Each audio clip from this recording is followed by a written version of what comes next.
Hello, my name is Michael Scianamblo. For more than 30 years, I've been an endodontist and performed thousands of endodontic procedures. In addition, I've taught thousands of students and clinicians around the globe. I've also had the great pleasure to see how some of the instruments I had a hand in designing have radically changed endodontic therapy for a great number of clinicians.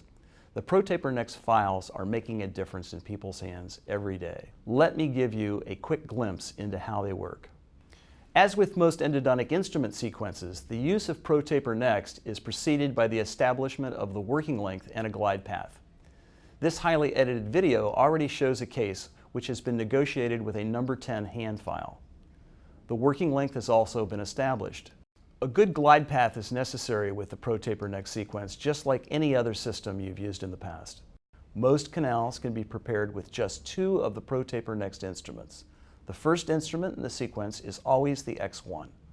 The instrument is used in essentially a push-pull fashion over a short amplitude of 1 to 2 millimeters.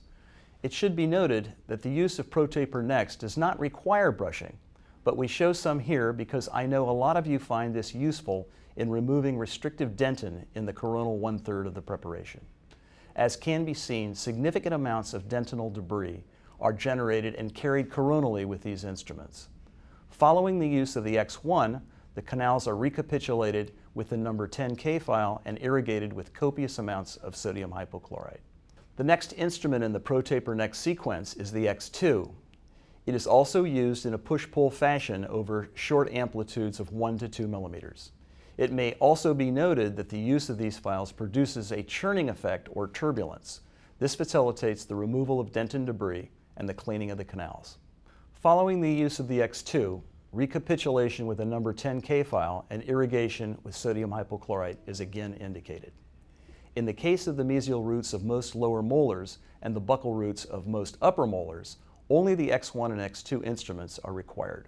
Larger canals, including the distal canal of this tooth, may also require the use of a third instrument.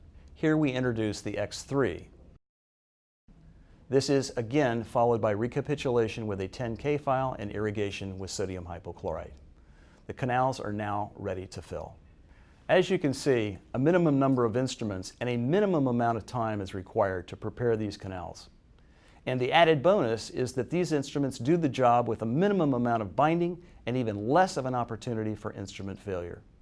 Put the ProTaper Next instruments to the test in your practice. I think you will find that they provide the simple and safe treatment protocol that you've been looking for.